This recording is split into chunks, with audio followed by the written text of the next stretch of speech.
ബംഗ്ലാദേശിൽ ഇടക്കാല സർക്കാരിന്റെ നേതൃത്വത്തിൽ ആരംഭിച്ച ഓപ്പറേഷൻ ഡെവിൾ ഹണ്ട് രാജ്യത്തെ രാഷ്ട്രീയ സാമൂഹിക അന്തരീക്ഷത്തെ കലുഷിതമാക്കിയിരിക്കുകയാണ്. ഓരോ 2 മിനിറ്റിലും ഒരാൾ വീതം എന്ന കണക്കിൽ അവിടെ അറസ്റ്റ് രേഖപ്പെടുത്തുകയാണ്. 24 മണിക്കൂറിനുള്ളിൽ മാത്രം രാജ്യത്തുടനീളം 663 പേരെ അറസ്റ്റ് ചെയ്തു നീക്കി.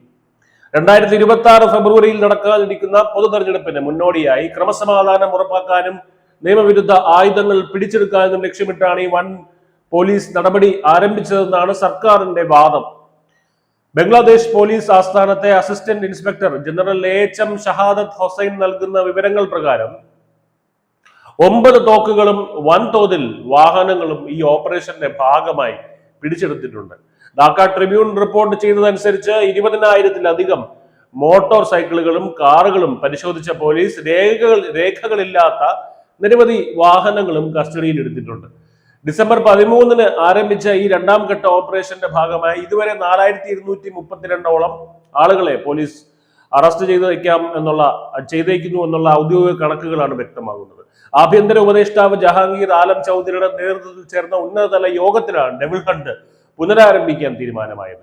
ഇൻക്വിലാബ് മഞ്ച് വക്താവ് ഷെരീഫ് ഒസ്മാൻ ഹാദിക്കെതിരെ ഉണ്ടായ സായുധ ആക്രമണമാണ് ഇത്തരമൊരു കടുത്ത നടപടിയിലേക്ക് സർക്കാരിനെ നയിച്ച പെട്ടെന്നുള്ള കാരണം.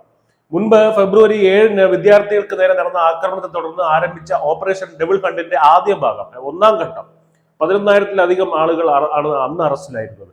മനുഷ്യാവകാശ സംഘടനയായ മന്ദക് സംസ്കൃതി ഫൗണ്ടേഷൻ ചൂണ്ടിക്കാട്ടുന്നത് അന്ന് അറസ്റ്റിലായവരിൽ ഭൂരിഭാഗവും പുറത്താക്കപ്പെട്ട അവാമി ലീഗ് സർക്കാരിന്റെ പ്രവർത്തകരായിരുന്നു എന്നതാണ്.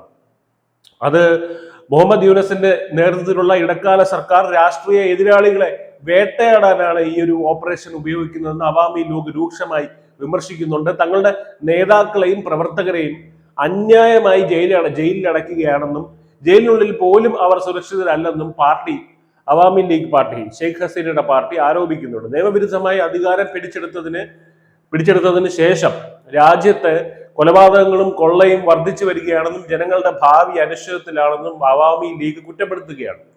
രാജ്യവ്യാപകമായി നടക്കുന്ന ഈ തെരച്ചിലും അറസ്റ്റും ബംഗ്ലാദേശിൽ വൻ പ്രതിഷേധങ്ങൾക്ക് കാരണമായിട്ടുണ്ട്. കുറ്റവാളികളെ പിടികൂടാനെന്ന പേരിൽ നടത്തുന്ന ഈ നീക്കം ജനാധിപത്യപരമായ രാഷ്ട്രീയ പ്രവർത്തനങ്ങളെ അടിച്ചമർത്താനാണെന്നാണ് പ്രധാന ആക്ഷേപം. ഇടക്കാല സർക്കാരിന്റെ ഈ നടപടികൾ അന്താരാഷ്ട്ര തലത്തിലും ശ്രദ്ധിക്കപ്പെടുന്നുണ്ട്. ക്രമസമാധാനം വീണ്ടെടുക്കാനുള്ള ശ്രമങ്ങൾക്കിടയിലും രാഷ്ട്രീയ പ്രതികാര നടപടികൾ വർദ്ധിക്കുന്നത് രാജ്യത്തെ കൂടുതൽ അരാജകത്വത്തിലേക്ക് നയിക്കുമെന്നാണ് നിരീക്ഷകർ ഭയപ്പെടുന്നത്. News desk news India Malayalam.